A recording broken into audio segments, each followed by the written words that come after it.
Hotel near Woodward and 6 Mile in Highland Park is where the body of Asia Davis, a transgender woman, was found Thursday. She's my only child. Her mother devastated, asking why and how something like this could happen. She was just getting a job, went to school. I just don't understand why this happened. June 1st, 2023, the first day of Pride Month. While rainbow flags unfurled across America, a different scene unfolded at the Woodward in near 7 Mile in Highland Park, Michigan. The clock had just struck 11 in the evening when police radios crackled with reports of gunshots. Officers rushed to room 13, their flashlights cutting through the darkness of the modest hotel corridor. What they discovered would send shockwaves through both the local community and the nation. 34-year-old Ashia Davis lay motionless on the floor, her body positioned near the door as if she had tried to escape.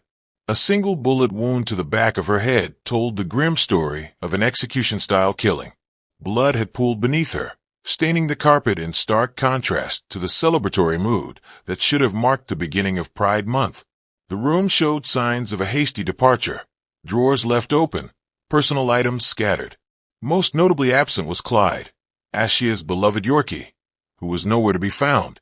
In the stillness of that hotel room, a life of promise had been violently cut short. Ashia, a black transgender woman who had recently completed nursing school, would never start her new job. Her killer had vanished into the night, leaving behind only questions and heartbreak. Have you ever considered the risks some people face simply for being themselves? As you watch the story unfold, ask yourself, how many of us take our safety for granted when meeting someone new? For transgender individuals, especially women of color like Ashia, these everyday interactions can become life-threatening scenarios. What would you do if you suspected a loved one was in danger? Would you recognize the warning signs? Could Ashia's tragic end have been prevented with better awareness or support systems? These questions aren't just academic. They could save lives. Share your thoughts in the comments below, and let's start a conversation that might protect someone in similar circumstances. The first officers to arrive at the Woodward in that night described a scene of stark contrasts. Outside, the neon sign of the hotel buzzed against the Detroit skyline. Inside room 13, the silence was deafening. Highland Park police secured the perimeter immediately, their training kicking in despite the shocking nature of what they'd found. Yellow crime scene tapes soon cordoned off the area as neighbors and other hotel guests gathered, whispering among themselves. Michigan State Police arrived within the hour, bringing specialized equipment and forensic expertise. The victim lay in a pool of blood that had begun to darken and congeal, suggesting she had been dead for at least an hour before discovery. Ashia's purse remained in the room, her identification confirming her identity, though her phone was mysteriously absent. A half-empty water bottle sat on the nightstand, later collected for potential DNA evidence. The television was still on, tuned to a local news channel, creating an eerily normal backdrop to the horrific scene. What particularly disturbed investigators was the precision of the killing. A single shot to the back of the head, execution style. This wasn't a crime of passion or a struggle gone wrong. It suggested calculation and intent. The missing Yorkie, Clyde, added another layer of complexity. Had the killer taken the dog? Or had the pet escaped during the chaos? Search teams combed the surrounding area, but found no trace of the animal. Hotel near Woodward and 6 Mile in Highland Park is where the body of Asia Davis, a transgender woman, was found Thursday. She's my only child. Her mother devastated, asking why and how something like this could happen.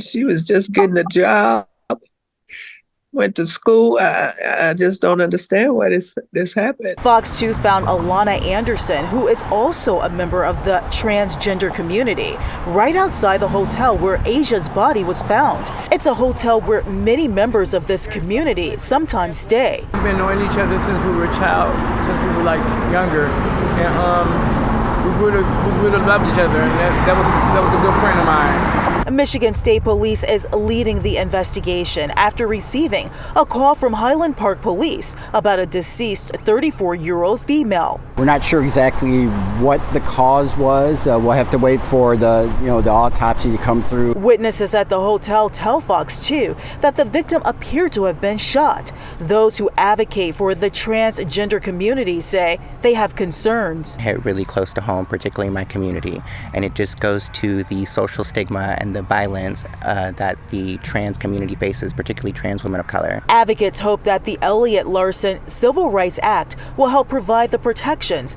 members of the LGBTQ+ community need. We just got included in Elliott Larson, where we didn't even have protections when it came to housing, employment, and health care. Those who knew Asia say her pet Yorkie was stolen from the scene. Police make it clear the investigation is still in the early stages, and it's unclear if the death is connected to Asia being transgender. Right now, investigators say they are looking at all possibilities. Was there any type of sexual assault, stuff like that, is kind of where we're at right now. As the investigation in this case continues, many in the transgender community say they don't feel safe in this area. My anxiety is just on edge. But yeah, I gotta leave. Right? In Highland Park, Ingrid Kelly, Fox 2 News. Hotel staff reported hearing what they thought might have been a gunshot around 10:15 p.m., but in an area where such sounds weren't uncommon. No one had called it in. Security cameras in the lobby had captured grainy footage of a young man entering earlier that evening, but his face was obscured by a hoodie. The timestamp showed 8:47 p.m., approximately 2 hours before the estimated time of death. The same figure was seen hurriedly exiting at 10:20 p.m., this time with what appeared to be a small dog tucked under one arm. Before she became a headline, Ashia Davis was a woman of remarkable resilience and warmth. Born and raised in Detroit, she navigated the complex journey of self-discovery in a city known for its grit and determination. Friends described her laugh as infectious, a full-bodied expression of joy that could light up even the darkest room. At 34, Ashia had overcome obstacles that would have defeated many others, embracing her identity as a Black transgender woman in a world that often rejected both aspects of who she was. Those closest to Ashia spoke of her unwavering faith, which served as her anchor through difficult times.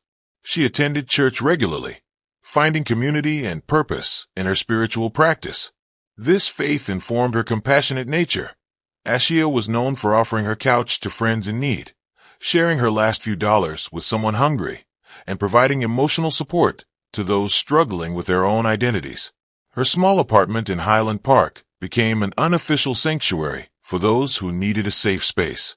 Perhaps her proudest achievement came just 3 months before her death, when she graduated from nursing school. The journey hadn't been easy. She'd worked multiple jobs to pay for her education, studying late into the night after exhausting shifts. Today was the first day of testimony in the trial of a man accused of killing a transgender woman in Highland Park. But the proceedings ended abruptly when the defendant fell asleep. CBS News Detroit's Andres Gutierrez joins us from 30th District Court with what exactly happened in that courtroom. Well, before this morning's proceedings got underway, the defendant, Carlos Scotland, was talking to his attorney, mouthing something to someone in the gallery. But once the first witness took the stand, well, he couldn't stay awake. Mrs. Scotland, are you okay? Many in the courtroom saw this as pure disrespect. Is your client still awake? Carlos Scotland dozing off as the lead investigator recounted the inconsistencies during his interrogation of the 18-year-old charged with the June 2023 murder of Asia Davis at the Woodward Inn. Did the defendants ever suggest that there was some type of altercation in the room? Yes. And when you look at that picture, sir, is there anything that would suggest there was a struggle or altercation in that room? Not at all. MSP Detective James Plummer says Scotland eventually admitted to shooting Davis. And could you tell us, what did he say as it relates to that, sir? That he, after the victim swung at him, that he shot the victim in the face or neck area. Okay. And are you familiar with the medical examiner's report in this case, sir? Yes. Okay. And was the victim shot in the face or the neck, sir? No. In fact, where was she actually shot? In the back of the head. Literally in the back of the head at close range, correct? Yes. Did he ever correct that part of it? No. Scotland initially claimed it was all done in self-defense after she allegedly attacked him with a knife. He initially said that the knife, that he had took the knife and discarded it in a field He then recanted that and said that the victim swung at him with a closed right fist while possessing a phone in the victim's left hand. Okay.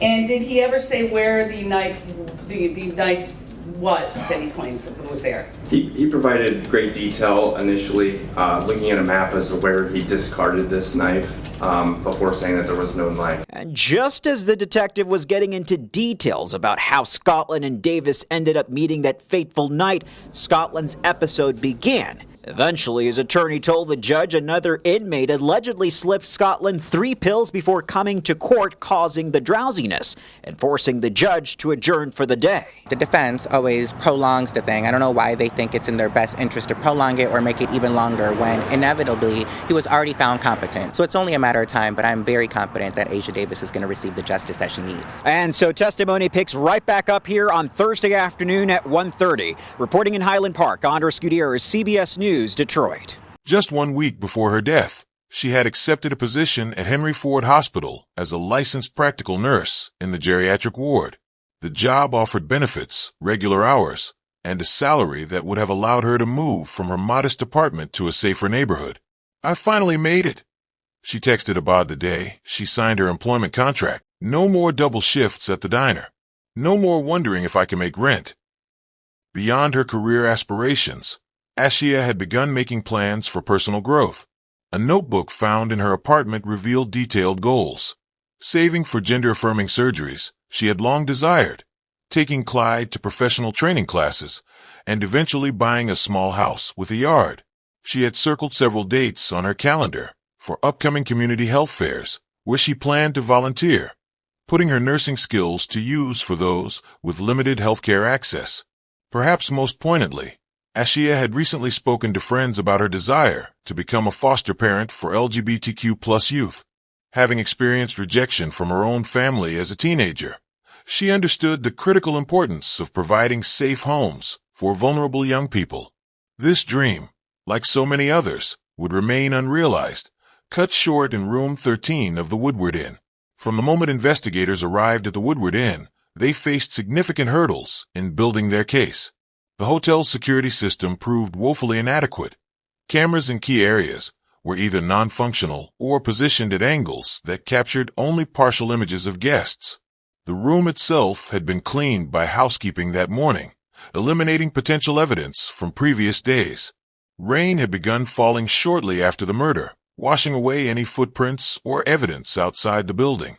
The execution-style nature of the killing suggested premeditation, but the room showed no signs of forced entry.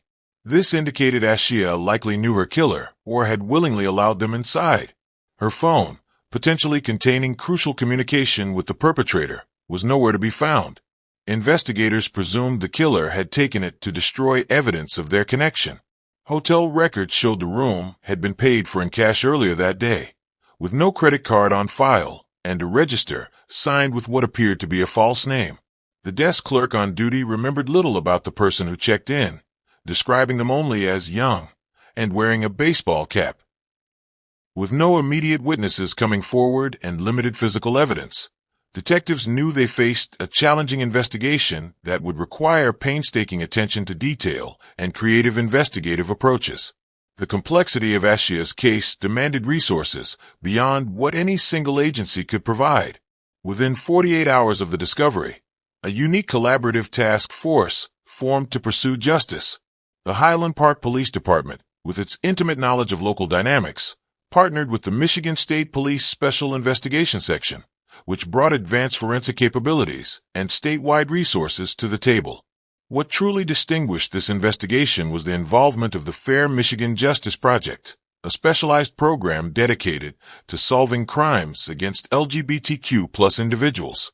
Their participation ensured that investigators approached the case with cultural competence and sensitivity to the specific challenges faced by transgender victims. Julissa Abad, beyond being Ashia's friend, served as a crucial liaison between law enforcement and the transgender community, helping to build trust where historical tensions had created barriers. This collaborative approach yielded early dividends. Community members who might have hesitated to speak with traditional law enforcement felt comfortable sharing information with Fair Michigan representatives. The state police crime lab prioritized evidence processing, returning preliminary results in days rather than the typical weeks. Highland Park officers conducted exhaustive neighborhood canvasses, gathering seemingly insignificant details that would later prove crucial. This multi-agency effort represented a model for investigating crimes against marginalized communities, respecting the victim's identity while pursuing justice with every available resource. Piecing together Ashia's final hours became the investigation's central focus. Security footage from a pharmacy 3 blocks from the hotel captured her purchasing bottled water and snacks at 6:27 p.m. on June 1st. Her distinctive pink phone case was visible in her hand as she paid. A receipt found in her purse confirmed the purchase. This established the earliest confirmed point in the evening's timeline.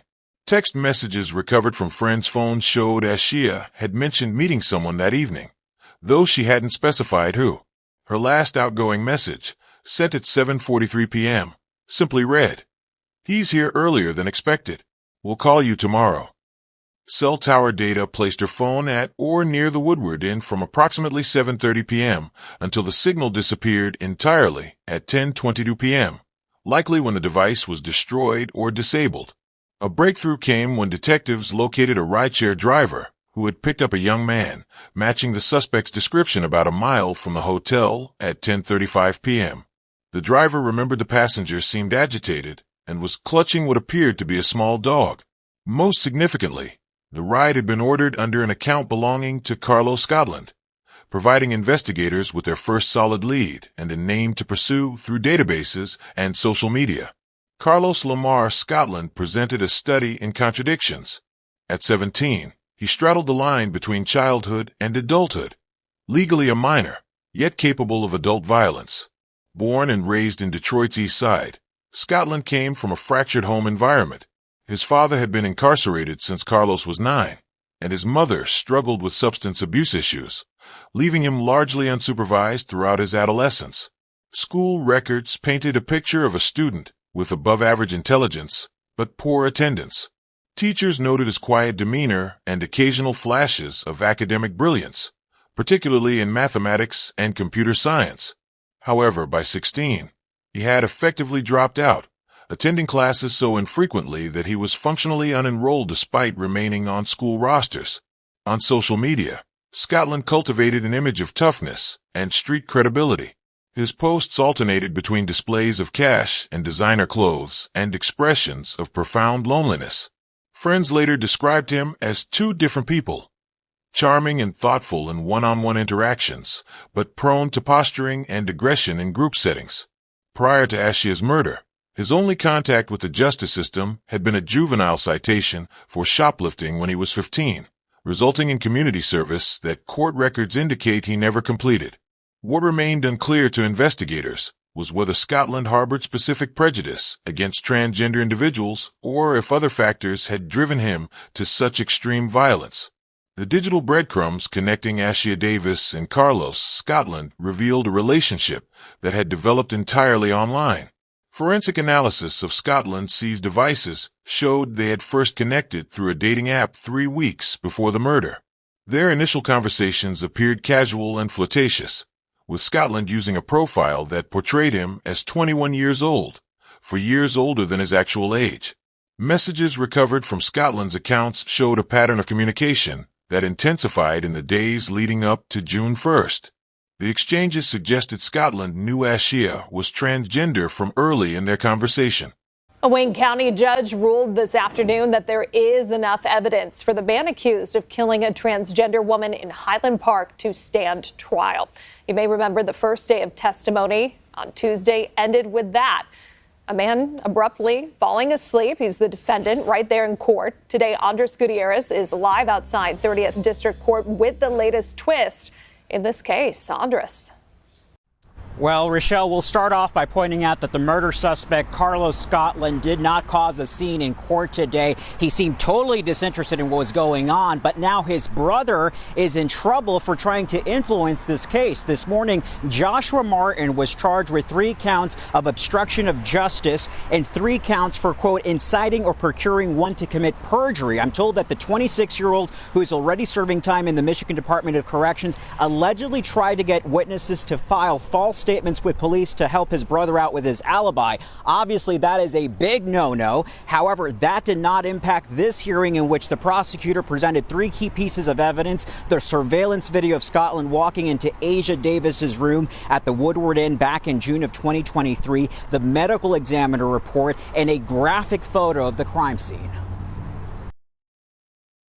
Miss Davis didn't even know what was coming. It's consistent with her sitting on the edge of the bed, facing with her back to the defendant. The defendant then comes up and, by his own admission, shoots her, but he claims he shoots her in the face or the neck, again suggesting she's facing towards him and there's some type of altercation going on. Well, the medical examiner's testimony tells us that didn't happen either. He literally shot her execution style at close range in the back of the head. So again, that goes to the issue of premeditation and deliberation. When he was communicating with the victim prior to going over there, Your Honor, he armed himself with a gun. He armed himself with a gun and had to make sure it was loaded. Again, all going to the issue of premeditation and deliberation that was formed as he walked his way over to meet up with Miss Davis. And so the judge agreed that there is enough probable cause for premeditated murder, felony firearm, and carrying a concealed weapon. He'll go to trial for those. However, there was not enough evidence for the charge of resisting and obstructing an officer, so he's not going to be held on that 4th charge. The next court hearing is set for next Thursday at Wayne County Circuit Court. However, right now they are in the process of moving to that new criminal justice center, so this hearing may be delayed. We'll keep you posted. Reporting live in Highland Park this afternoon, Andres Gutierrez, CBS News, Detroit. These numbers, experts caution, likely underrepresent the true scale of violence, as many cases go unreported or victims are misgendered in death. The statistics reveal a stark reality. Transgender women of color face a disproportionate risk of fatal violence. A study by the National Center for Transgender Equality found that Black transgender women are 6 times more likely to experience physical violence than the general population. The intersection of racism, transphobia, and misogyny creates a perfect storm of vulnerability. Many victims, like Ashia, are killed by acquaintances or intimate partners, often after their transgender status becomes a source of shame or anger for the perpetrator. Economic factors compound these risks. Discrimination in employment and housing forces many transgender women into precarious living situations or survival work that exposes them to additional dangers. The average life expectancy for Black transgender women in America is estimated to be just 35 years. 1 year older than Ashia was when she died. Law enforcement responses to these crimes have historically been inadequate, with cases receiving less investigative attention and media coverage than comparable crimes against cisgender victims. Specialized initiatives like the Fair Michigan Justice Project represent attempts to address this systemic failure, but remain limited in scope and resources compared to the scale of violence.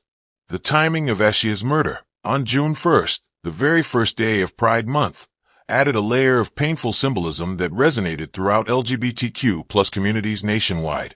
Pride Month commemorates the 1969 Stonewall Uprising and celebrates hard-won progress toward equality. For a transgender woman to be executed as rainbow flags were being raised across the country. The attorney representing the man accused of shooting 34-year-old Asia Davis says the suspect is not fit to stand trial. Police say Davis is a transgender woman who was shot and killed on Woodward last June. 18-year-old Carlos Scotland was charged with killing Davis last month. State police say Scotland is the person seen leaving the Woodward Inn the night Davis was killed. At today's preliminary hearing, the judge ordered a mental competency exam for Scotland. Trans advocate Julissa Abad says the delay in court is unfortunate, but the community will keep fighting for justice. I'm going to be at every court date, so the next one is set for July. I'm going to make sure that community comes as well. Sometimes, particularly when it comes to trans women of color, they are looked at as throwaways or not loved, and she had family and people that loved her and supported her. So I'm going to make sure that we show that during this whole process until she gets justice. Davis's family says she had just finished nursing school and was ready to start her new job. If convicted, Scotland could spend life behind bars. So joining us live with reaction to this case is Zaire Kupana, Executive Director of LGBT Detroit, and Troy Kennedy, a board member of LGBT Detroit. Thank you both for being here. Thank you for having us. Thank you. So as we continue to look into this case, there is a lot of frustration. How are you feeling right now?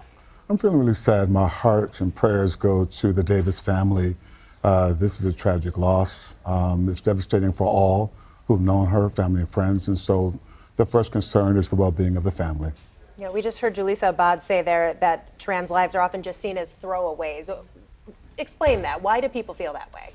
Well, unfortunately, in the society that we're in today, in the political climate, we're seeing a lot of just hate and one side of the aisle literally making this a wedge issue when it truly is not. All lives do matter, but trans lives matter. Black trans women have been at the forefront of violence and nobody is addressing it. And it's a shame that this young man went that route, but he has to be held accountable. You can't continue to allow people to say that I'm crazy or to use those excuses, because there has to be accountability. Can you talk about some of the work that's being done to change that narrative? Well, some of the work that we are doing is there are a lot of men who do date trans women, but most of them do it in shame, in secret, in the shadows. What we're doing is trying to get those men to step up, because if you continue to hide, what you're doing, you're adding to the stigma, you're adding to the ostracization, and you're adding to a lot of the problems that are having. And most of these men don't have an outlet, and so they turn to violence, and violence is not an answer. Can you talk about the specific and extra threat that Black trans women face? It is really incredible when we talk about disparities, and so there are a number of health disparities, mental health, physical health, and so for those who struggle with expression, there's very few places where they can safely express themselves. And of course, when it comes to meeting people perhaps intimately, to be free to share who they are could take some time. And during that time, there's probably a crisis, a quiet crisis happening. And so, you know, everyone wants to be accepted, everyone wants to be loved, but unfortunately, those who don't understand who they are and can't really comprehend the many facets of what LGBT culture is, they choose sometimes the wrong path. What Troy has done, I'm very proud of. He's assembled a number of people that can help lessen and reduce this gap where violence occurs. Create spaces where men, particularly those who are who love trans women intimately and socially, can express what that love is. And so by having internal conversations, those internal conversations become external conversations that allow others to know what it is and how it is to love. Have you been in touch with the victim's family at all, and what has that process been like? We haven't had the opportunity to talk to David's family, but Troy did a fantastic job celebrating another young lady by intimately and amazingly working with the family to celebrate their life. And I'll let Troy talk about that great work he did with that family. A young woman named Haven was also brutally murdered a few years ago, and the family came to us to hold a vigil for their daughter and to bring awareness that, again, this violence has to stop. And unfortunately, the violence that happens from Black men who look like me. And so what we want to do is step up and stand next to these trans women and say, we got you, and we're here for you, and we're going to continue to fight for you. And what was really wonderful is that the family did reach us. They sought LGBT Detroit as a resource, and we've gathered our staff, our volunteers. Troy led this remarkable effort, and we recognized in broad daylight, right in her neighborhood, her light. And it was a very emotional time, and it's something that we're willing to do if any family asks us for that moment, so that no one lives in shame or in fear. Yeah. Trans rights have really entered the conversation in a big way, especially in recent years. Is there anything that gives you hope that we are headed in the right direction?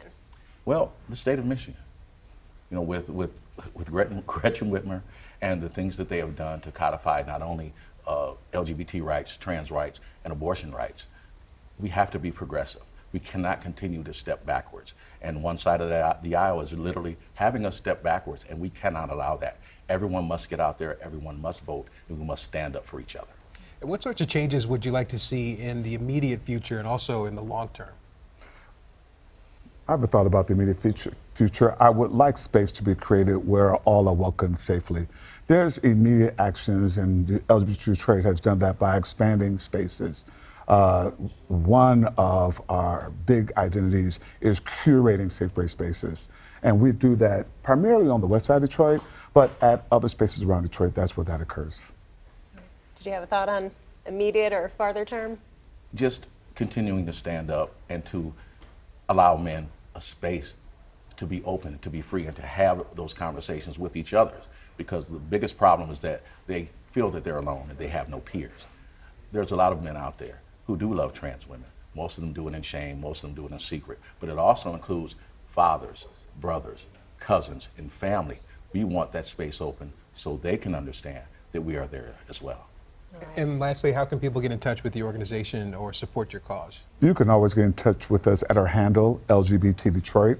We welcome all kind of gifts. Our mission really weighs on the generosity of the public. And so our programs are free. There are no financial barrier. And so your treasures are welcome at LGBT Detroit. All social media platforms. Our website is www.lgbtdetroit, and we just welcome you. All right. Well, thank you so much for being here today and for all you're doing in the community. Thank you for having us. Appreciate your time. Created a jarring juxtaposition that many activists pointed to as emblematic of America's contradictory relationship with LGBTQ plus rights. We're expected to celebrate Pride while we're still burying our dead, remarked one speaker at a vigil held for Ashia in Detroit. The contrast between celebratory Pride parades and the ongoing epidemic of anti-transgender violence became a central theme in community discussions that summer. Several Pride events across Michigan incorporated moments of silence for Ashia, with her photo displayed alongside other transgender victims of violence. The timing served as a stark reminder that visibility without protection can increase vulnerability, and that legal rights mean little without physical safety. In the wake of Ashia's murder, LGBTQ+ organizations mobilized with unprecedented coordination. The National Black Justice Coalition partnered with local Detroit groups to establish the Ashia Davis Safety Initiative, providing emergency housing and transportation for transgender individuals facing immediate threats. A crowdfunding campaign raised over $30,000 to cover Ashia's funeral expenses and establish a nursing scholarship in her name. Equality Michigan organized community safety workshops, teaching practical strategies for risk assessment and de-escalation.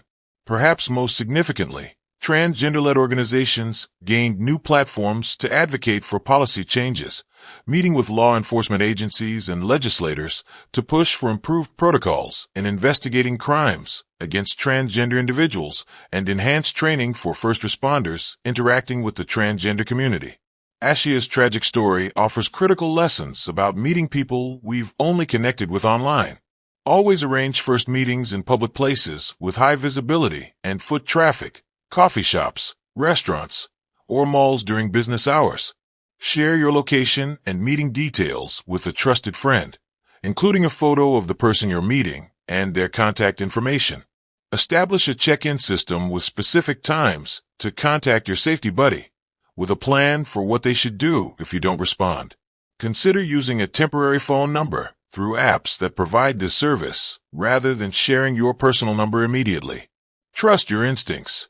If someone repeatedly pushes for private meetings or seems reluctant to meet in public, these are significant red flags. For transgender individuals facing heightened risks, some communities have established safe meeting spaces specifically designed for dating safety. Remember that no connection is worth risking your safety, and anyone who respects you will understand and honor your boundaries. Recognizing potential danger early can be life-saving. Be alert to controlling behaviors, including pressuring you to meet in isolated locations or rushing physical intimacy. Watch for inconsistencies in personal stories, reluctance to video chat before meeting, or resistance to providing verifiable information about themselves. Excessive curiosity about your daily routines or home address early in a relationship may indicate concerning intentions. For those feeling unsafe, numerous resources exist.